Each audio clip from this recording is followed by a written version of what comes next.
Hey everyone! So it's a pretty big day because we are going to finish Charlotte's Web today. So I hope you've really enjoyed the book. I love this book. It's a classic. And also, I suggest you look up one of the movies and watch them. I think you'd really enjoy it. There's a couple versions. There's one that's like a cartoon and one that's also like a live action with real people. So I would recommend watching one. And if you do, send me a message and let me know what you think of it, okay? So let's talk about what happened last. So they were at the fair and they're still at the fair, and Wilbur did not win first place. He lost to Uncle, the big pig that was next door. However, they made a special award just for Wilbur, and it was because he's just been so great and caused so much attention to the county fair. So they gave him his own special award, and everybody in the family is really happy, okay?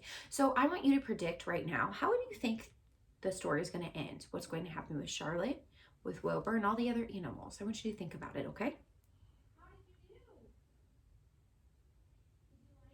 Okay, let's see. Chapter 21, last day. Charlotte and Wilbur were alone. The families had gone to look for Fern. Templeton was asleep. Wilbur lay resting after the excitement and strain of his ceremony. His medal still hung from his neck, and by looking out of the corner of his eye, he could still see it.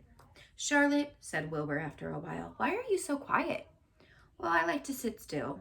I've always been rather quiet, she said. Yeah, but you seem specially so today. Do you feel all right? A little tired, perhaps, but I feel peaceful. Your success in the ring this morning was, to a small degree, my success. Your future is assured. You'll live secure and safe, Wilbur. Nothing can harm you now. So Charlotte's saying basically like, my job is done. I know now that because of what I did, you will live. The leaves will shake loose from the trees and fall soon, and Christmas will come, and then snows of winter, and you will live to enjoy the beauty of the frozen world. For you mean a great deal to Zuckerman, and he's not going to harm you now, ever. Winter will pass, the days will lengthen, the ice will melt, the song sparrow will return and sing, the frogs will wake, the warm wind will blow. All these sights and sounds and smells will be yours to enjoy, Wilbur. This lovely world, these precious days. Charlotte stopped. A moment later, a tear came to Wilbur's eye. Oh, Charlotte, he said, and to think when I first met you, I thought you were cruel and bloodthirsty. When he recovered from his emotion, he spoke again. Why did you do this all for me? He said. I don't deserve it. I've never done anything for you. Oh, but you have, my friend, replied Charlotte. That in itself is a tremendous thing. You've been my friend. I wove my webs for you because I liked you. And after all, what's a life anyway? We're born, we live a little, and we die. A spider's life can't help but being something of a mess, with all the trapping and eating flies. And by helping you, perhaps I was trying to lift my life up a trifle. Heaven knows anyone's life can stand a little of that. Well, said Wilbur, I'm no good at making speeches, and I have not got your gift for words. But you have saved me, Charlotte, and I would gladly give my life for you. I really would. Oh, I'm sure you would, and I thank you for your generous sentiments, Charlotte. Charlotte, said Wilbur, we're all going home today and the fair's over. Won't it be wonderful to be back home in the barn cellar again with the sheep and the geese? Aren't you so anxious to get home? For a moment, Charlotte said nothing, and when she spoke in a voice so low, Wilbur could hardly hear her words. I will not be going back to the barn, she said. Wilbur leaped to his feet. Not going back? He cried. Charlotte, what are you talking about? So tell me, guys, why wouldn't she go back to the barn? What do you think? Okay, let's see. I'm done for, she said. In a day or two, I will be dead. I have not even enough strength to climb down to the crate. I doubt if I have enough silk in my spinnerets to even lower me to the ground. Hearing this, Wilbur threw himself down in an agony of pain and sorrow. Great sobs racked his body. Charlotte, he moaned. Charlotte, my true friend. Come on now, let's not make a scene, said the spider. Be quiet, Wilbur. Stop thrashing about. But I can't stand it, cried Wilbur. I won't leave you here alone to die. If you're going to stay here, I will too. Don't be ridiculous, said Charlotte. You can't stay here. Zuckerman and Lurvy and Jean Arable and all the others will be back any minute now, and they'll shove you in that crate and away you'll go. Besides, it wouldn't make any sense for you to stay. There will be no one to feed you, and the fairgrounds will soon be empty and deserted. Wilbur was in a panic. He raced round and around in the pen, and suddenly he had an idea. He thought of the egg sack and the 514 little spiders that would hatch in the spring. If Charlotte herself was unable to go home to the barn, he must take her children along. Wilbur rushed to the front of his pen. He put his front feet up to the top board and gazed around. In the distance, he saw the Arables and the Zuckermans approaching quickly. He knew he had to act quickly. So what's he going to do, guys? What do you think? Let's see. Where's Templeton? He demanded. He's in the corner under the straw, asleep, said Charlotte. Wilbur rushed over, pushed his strong snout under the rat, and tossed him in the air. Templeton! Screamed Wilbur. Pay attention! The rat, surprised out of a sound sleep, looked first dazed and confused. What kind of monkey shine is this? He growled. Can a rat catch a wink of sleep without being rudely popped into the air? Listen to me, cried Wilbur. Charlotte is very ill, and she only has a short time to live. She cannot accompany us home because of her condition, and therefore it is absolutely necessary that I take her egg sack with me. I cannot reach it. I cannot climb. You are the only one that can get it, and there's not a second to be lost. The people are coming. They'll be here in no time. Please, please, please, Templeton, climb up and get the egg sack. The rat yawned, he straightened his whiskers, and he looked at the egg sack. So, he said in disgust, it's old Templeton to the rescue again, is it? Templeton, do this. Templeton, do that. Templeton, run down to the dump and get me a clipping. Templeton, lend me a piece of string so I can spin a web. Oh, hurry. Please hurry, Templeton, said Wilbur. The rat was in no hurry, though. He began imitating Wilbur's voice. So it's hurry up, Templeton, is it? He said. Ugh, and what thanks do I ever get for these services? I'd like to know. Never a kind word for old Templeton. Only abuse and wisecracks and side remarks. Never a kind word for the rat. Templeton, said Wilbur in desperation, if you don't stop talking and get busy, all will be lost and I will die of a broken heart. Climb up there, please. Templeton lay back in the straw. What do you guys think? You think he's going to do it? Let's see. His forepaws were behind his head and he had his knees crossed in an attitude of relaxation. Die of a broken heart, he said. How touching. My, I noticed that it's always me you come to when you're in trouble.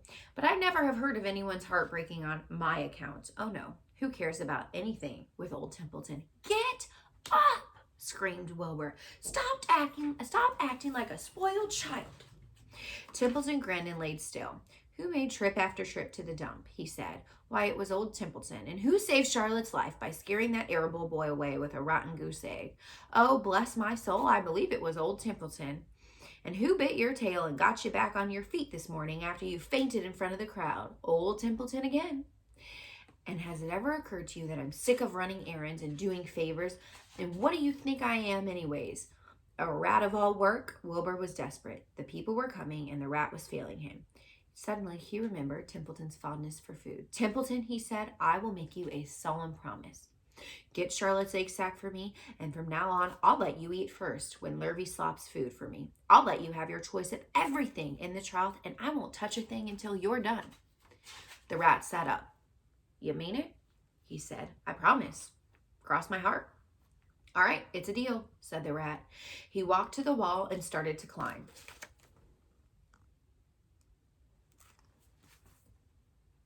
His stomach was still swollen from last night's gorge. Groaning and complaining, he pulled himself slowly to the ceiling. He crept along until he had reached the egg sack. Charlotte moved aside for him. She was dying, but she still had strength enough to move a little. And then Templeton bared his long, ugly teeth, and he snipped the threads that fastened the sack to the ceiling. Wilbur watched. Please use extreme care, he said. I don't want a single one of those eggs harmed. This stuff sticks to my mouth, he complained. It's worse than common candy. But Templeton worked away at the job, and he managed to cut the sack adrift and carry it to the ground where he dropped it in front of Wilbur. Wilbur heaved a sigh of relief. Oh, thank you, Templeton. I will never forget this as long as I live, he said. Neither will I, said the rat, picking his teeth. I feel like I've had a spool of thread in my mouth. Well, home we go. He crept in the crate, buried himself in the straw, and he got out of sight just in time. Lurvy and Arable and Zuckerman came along at that moment, followed by Mrs. Arable and Mrs. Zuckerman, and Avery and Fern. And Wilbur had already decided how he would carry the egg sack.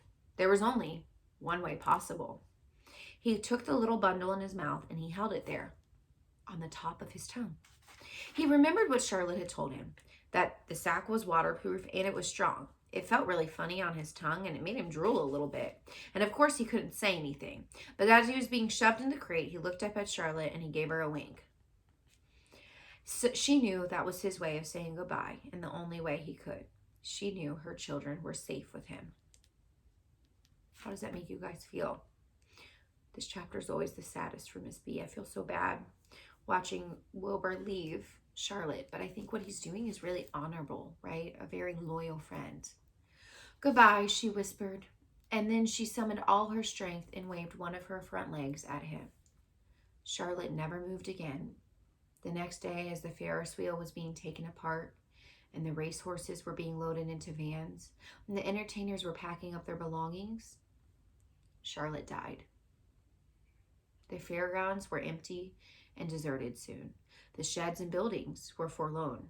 The infield was littered with bottles and trash, and nobody of the hundreds of people that had visited the fair even knew that a gray spider had played the most important part of all. No one was with her when she died. If you feel a little sad right now, that's okay.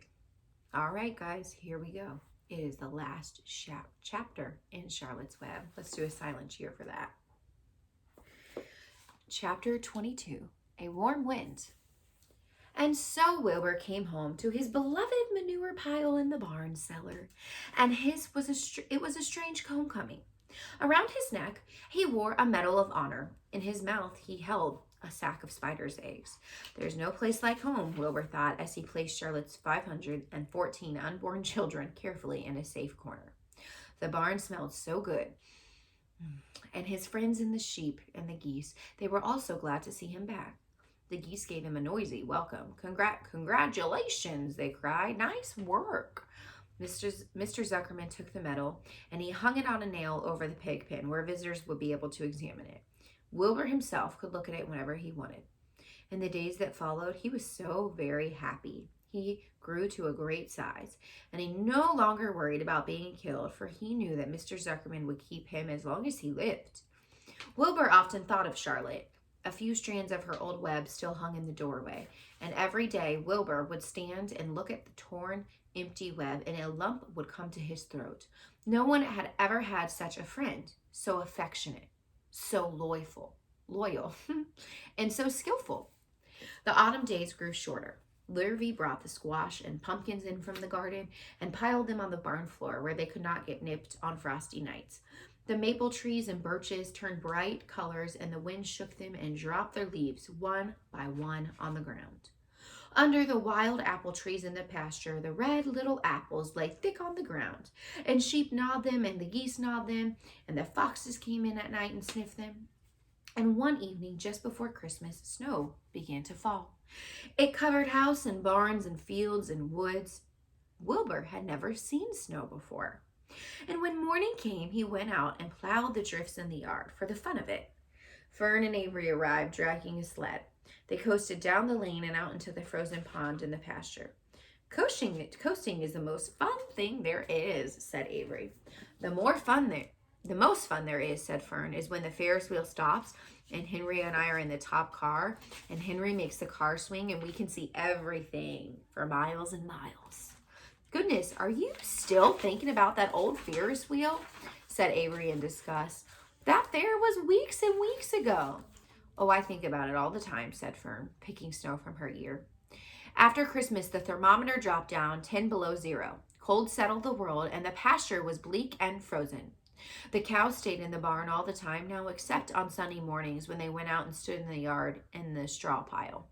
The sheep stayed near the barn too for protection. And when they were thirsty, they just ate snow. The geese hung around the barn the way boys hung around a store, and Mr. Zuckerman fed them corn and turnips to keep them cheerful. Many, many thanks, they would say when they saw food coming. Templeton moved indoors when the winter came. His rainy home under the pig trough was too chilly, so he fixed himself a cozy nest in the barn behind the grain bins, and he lined it with bits of dirty newspaper and rags, and whenever he found a trinket or a keepsake, he carried it home, and he stored it there. He continued to visit Wilbur 3 times a day, exactly at mealtime, and Wilbur kept that promise he'd made. Wilbur let the rat eat first, and then Templeton couldn't hold another mouthful. Wilbur would eat. As a result of overeating, Templeton grew bigger and fatter than any rat he ever saw. He was gigantic. He was as big as an old woodchuck.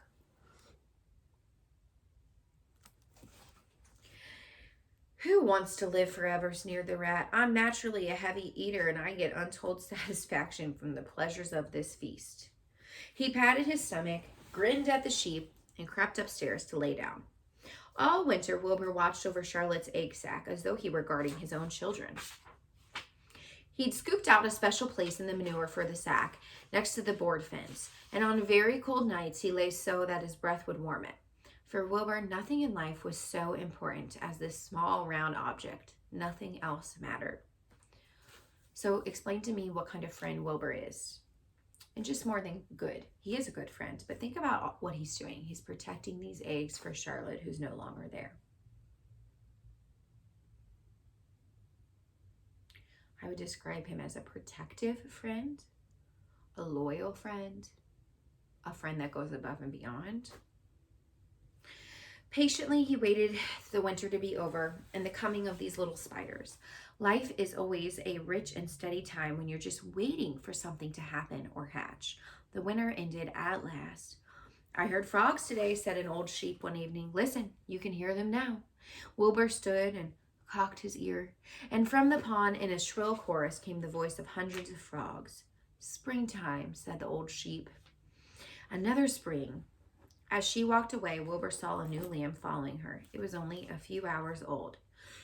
The snow melted and ran away, and the streams and ditches bubbled and chattered with rushing water. A sparrow arrived and sang. The light strengthened, and the morning came sooner. Almost every morning there was another new lamb in the sheepfold. The goose were sitting on 9 eggs, and the sky seemed whiter and a warm wind blew. The last remaining strands of Charlotte's old web floated away and then vanished. One fine sunny morning after breakfast, Wilbur stood watching his precious stack. He wasn't thinking anything much, but as he stood there, he noticed something move. What's going to happen, guys? He stepped closer and stared. A tiny spider crawled out of the sack. It was no bigger than a grain of sand, no bigger than the head of a pin. Its body was gray with a black stripe underneath, and its legs were gray and tan. It looked just like Charlotte. Wilbur trembled all over when he saw it. The little spider waved at him, and then Wilbur looked closely. 2 more little spiders crawled out and waved, and they climbed around and around the sack, exploring the new world. Then 3 more little spiders, then 8, then 10. Charlotte's children were here at last. And Wilbur's heart pounded. He began to squeal. And then he raced in circles, kicking manure in the air. He did a backflip, and he planted his front feet and came to a stop in front of Charlotte's children. "Hello there," he said to them. The first spider said hello, but its voice was so small, Wilbur couldn't even hear it. "I'm an old friend of your mother's," said Wilbur. "I'm so glad to see you. Are you all right? Is everything all right?" And the little spiders waved their forelegs at him. Wilbur could see by the way they acted that they were glad to see him. "Is there anything I can get you? Is there anything that you need?" The young spiders just waved. For several days and several nights, they crawled here and there, up and down, around and about, waving at Wilbur, trailing drag lines behind them and exploring their home. Here they are, trailing those drag lines.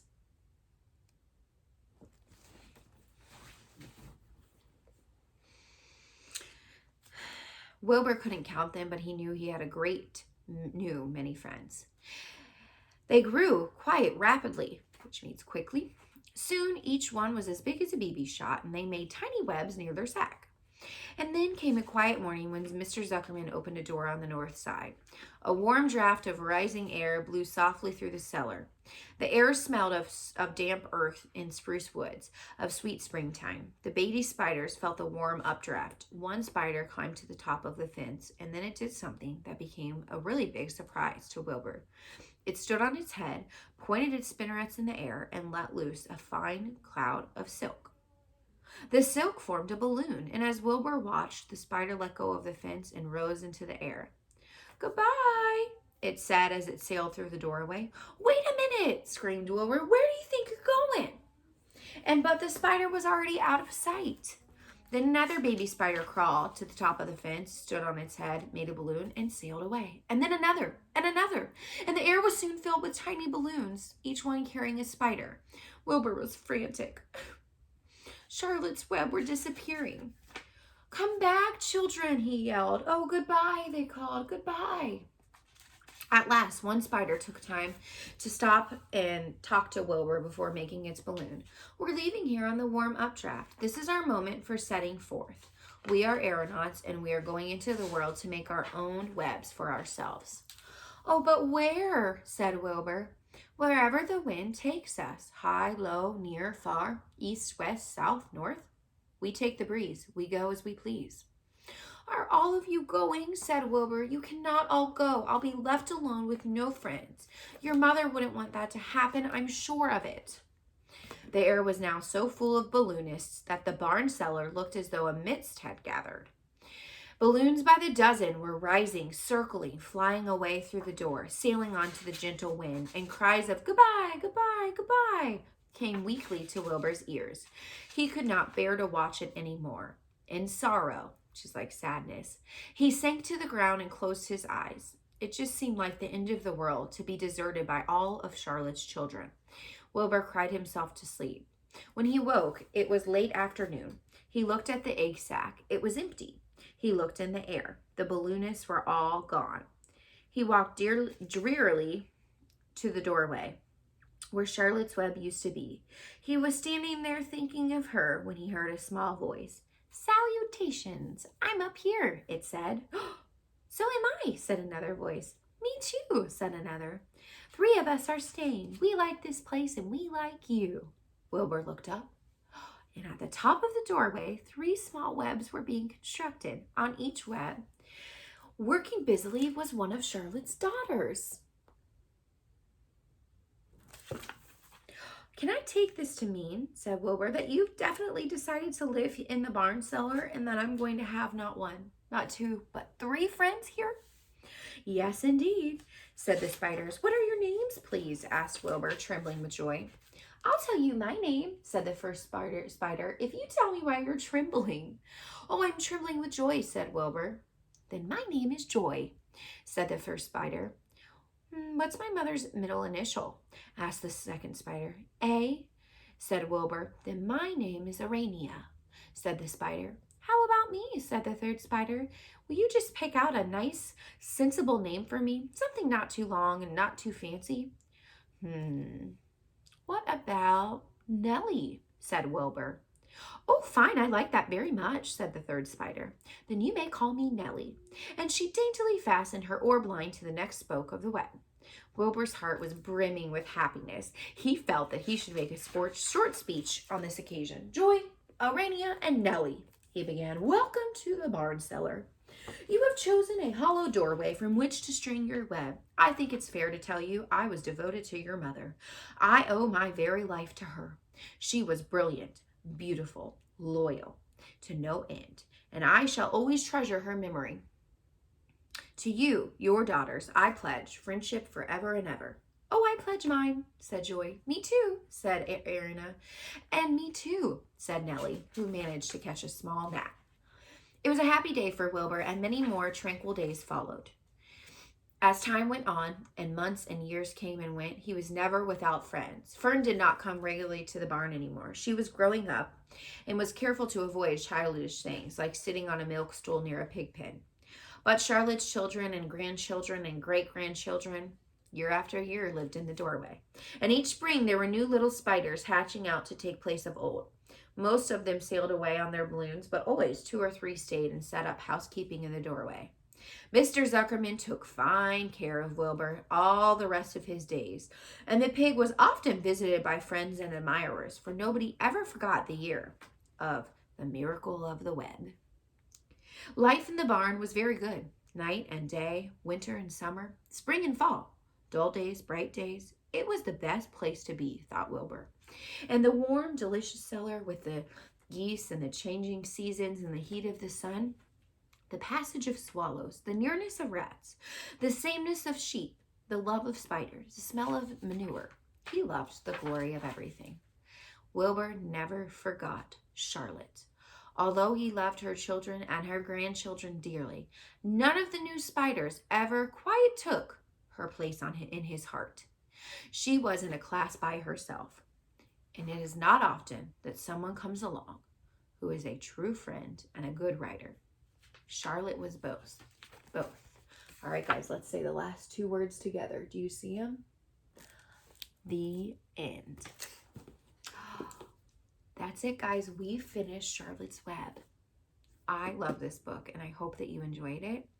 And I would love if you guys posted a video on Dojo or Google Classroom or anywhere, and you tell me what your favorite part of Charlotte's Web was. I would love to hear that. Or you can write it down and take a picture. My favorite part, I think, would be all the different webs that Charlotte's made, and also the time that they're at the fair. I think that's really special, and I like that part of the story.